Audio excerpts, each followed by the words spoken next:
Good morning, students. We are going to start chapter 2 of history, from trade to territory.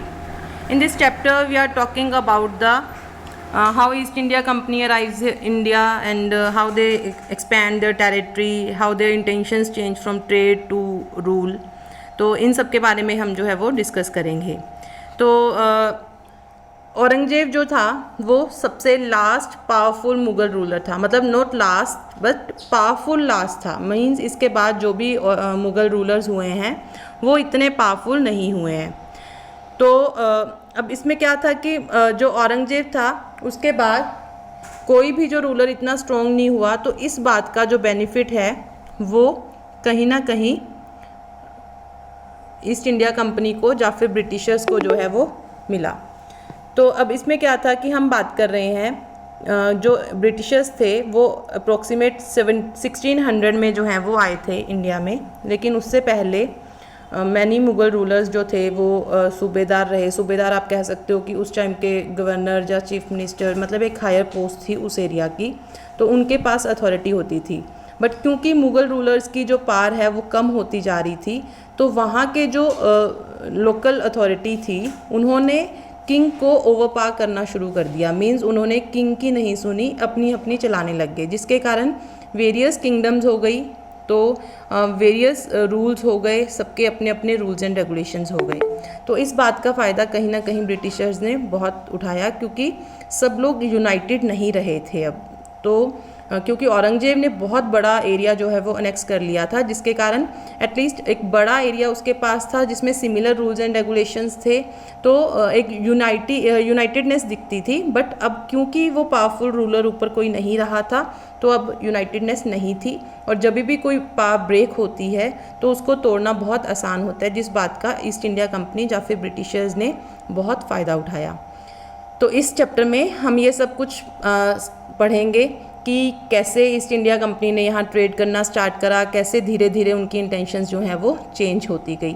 ये जो picture है यहाँ इस page number 1 पे आपके इस चैप्टर के, तो इसमें जो है वो बहादुर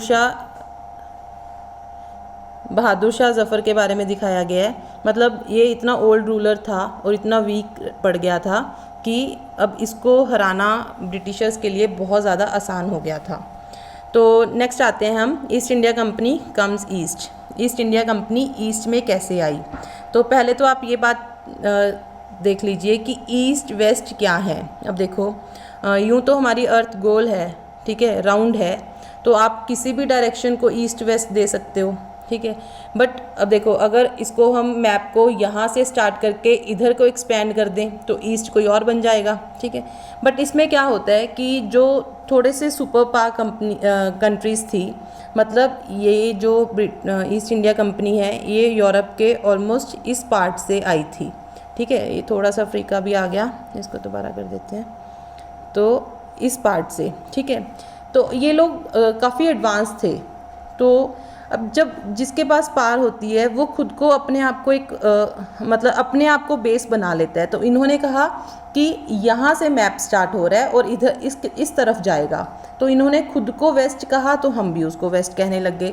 अदरवाइज़ जब एक राउंड चीज़ है तो वो उसका तो कोई भी ईस्ट या वेस्ट हो सकता है, ठीक है. तो इसलिए हमारी जो कंट्रीज़ हैं इस डायरेक्शन को हम ईस्ट बोलते हैं, इसको वेस्ट बोलते हैं, इसको नॉर्थ बोलते हैं और इसको साउथ बोलते हैं.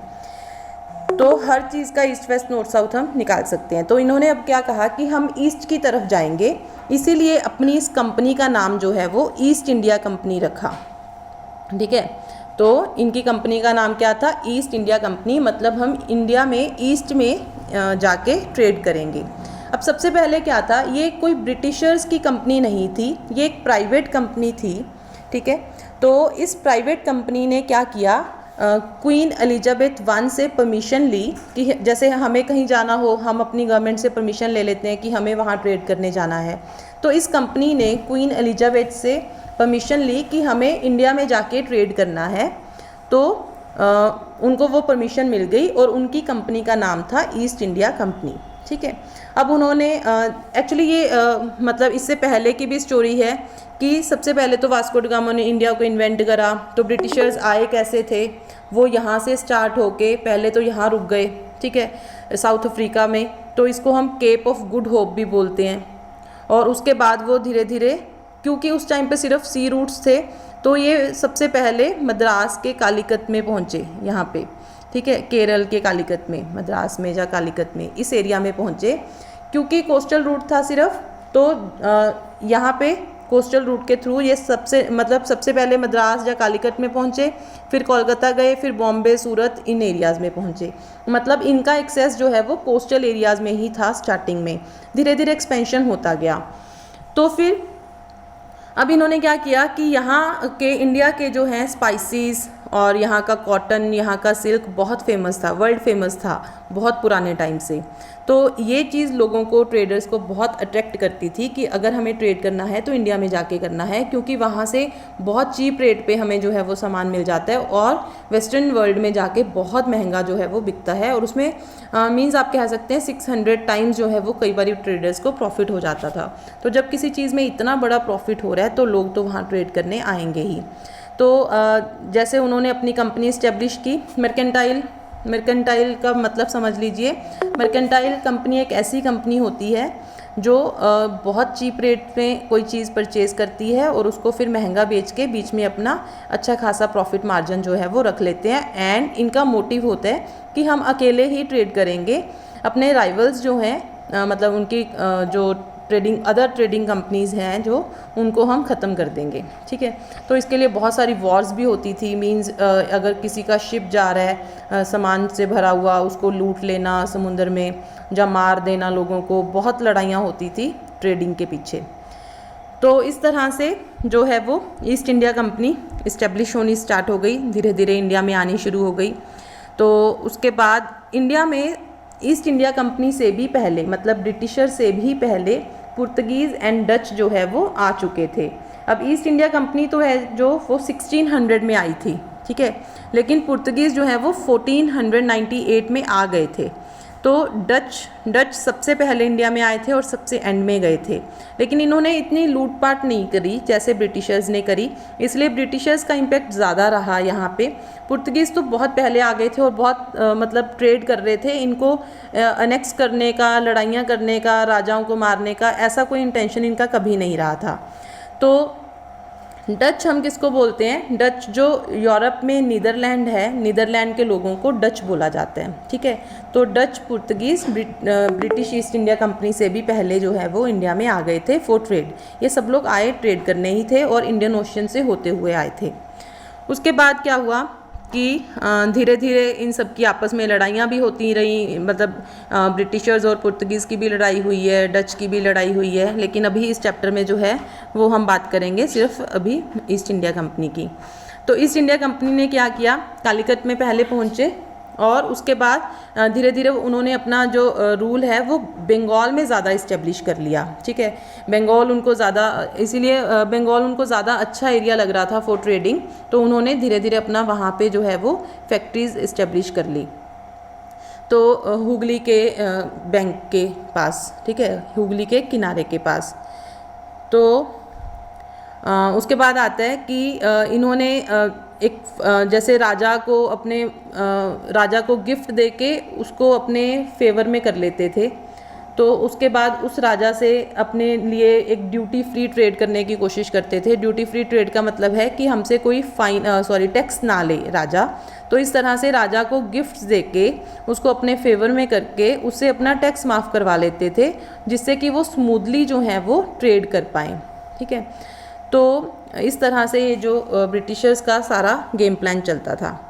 तो उसके बाद हम आते हैं कि जैसे बंगाल के राजा थे, तो उसके बाद ट्रेड बैटल्स में कैसे बदल गया, ठीक है। हम ब्रिटिश ईस्ट इंडिया कंपनी का तो ट्रेड का ही मोटिव था, तो धीरे धीरे वो बैटल्स क्यों होने लगी।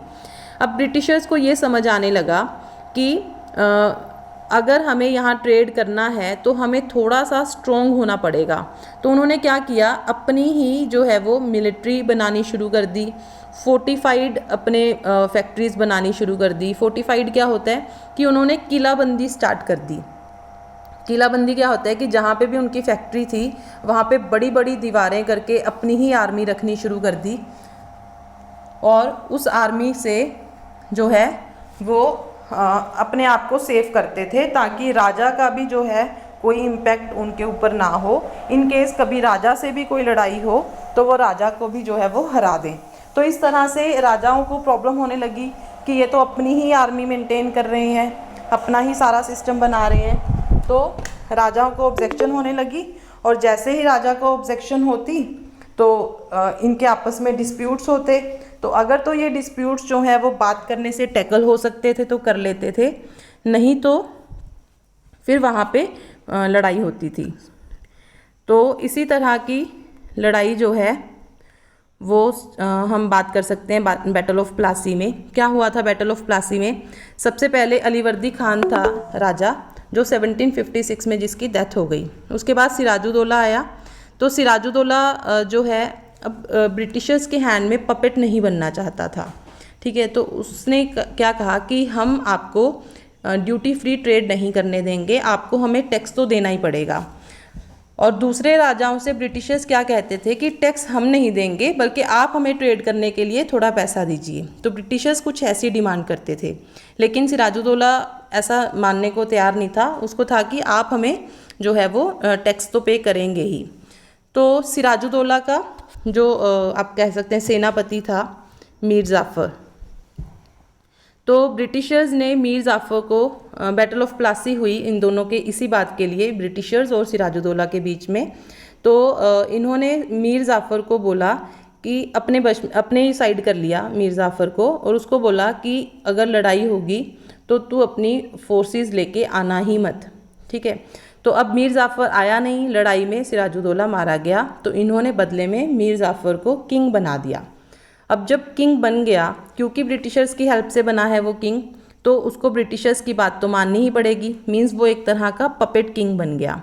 लेकिन पपेट किंग बहुत इजीली अपना रूल जो है वो कर नहीं पाएगा, क्योंकि पैसा तो चाहिए। आपको एक देश चलाना है, अगर एक स्टेट चलानी है अगर, तो आपको पैसा तो चाहिए। अब मीर जाफ़र के पास पैसा तो कहीं से नहीं आ रहा था, तो फिर वो उसको भी प्रॉब्लम होने लगी। तो ऐसे ही ब्रिटिशर्स क्या करते थे, जब एक राजा उनको प्रॉब्लम क्रिएट करने लगता तो वो उसको मरवा के दूसरा राजा बना देते थे।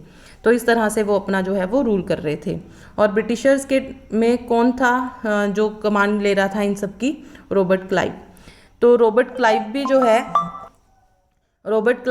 जो है वो एक आप कह सकते हैं कि उसने इतनी सारी मनी इकट्ठी कर ली थी कि बिल्कुल खाली हाथ आया था जब वो इंडिया में पहुंचा, लेकिन उसके पास अच्छी खासी अमाउंट जो है वो इकट्ठी हो गई थी कुछ ही सालों में। तो कहीं ना कहीं ईस्ट इंडिया कंपनी में भी करप्शन चल रही थी। तो जब ये करप्शन की बात खुली तो उसके अगेंस्ट केस होने लगा।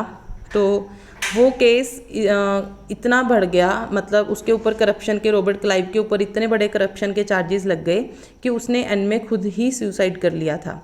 तो ये भी हम पढ़ेंगे चैप्टर में। लेकिन अभी हम बात आते हैं कि जो भी लोग इंडिया से ब्रिटेन से आते थे, गरीब थे, मतलब एक मार्जिन सी फैमिली से थे, लेकिन इंडिया में आके इतना पैसा कमा लेते थे कि और वापस जाते थे फिर इंग्लैंड में, तो उनको वहाँ पे नवाब बोला जाता था। तो उनको वहाँ पे क्या बोलते थे? नवाब। मतलब नवाब का ही कहीं ना कहीं थोड़ा वर्जन है नवाब, ठीक है। तो इनकी प्रोनाउंसिएशन इतनी परफेक्ट नहीं होती है हिंदी वाली, तो उसको ये थोड़ा सा कहीं ना कहीं ख़राब कर देते हैं उस प्रोनाउंसिएशन को, तो उसको बोलते हैं नवाब, ठीक है। तो उसके बाद नेक्स्ट आता है कि हाँ जी, तो उसके बाद इन्होंने ये रहा वो लाइंस जो हैं, रॉबर्ट क्लाइव के पास जो है वो इतनी अमाउंट इकट्ठी हो गई थी, ठीक है। तो ये बहुत हैवी अमाउंट है, मतलब ये पौंड का सिंबल है, तो कुछ 4,01,102 जो है वो इनके पास करेंसी इकट्ठी हो गई थी। बहुत बड़ी अमाउंट है ये उस टाइम की। तो इस टाइम इसलिए इनके अगेंस्ट करप्शन के चार्जेस लगे और फिर इन्होंने जो है वो सुसाइड कमिट कर लिया। So this is all about today's class. Next we will continue in the next class. Okay students, have a good day.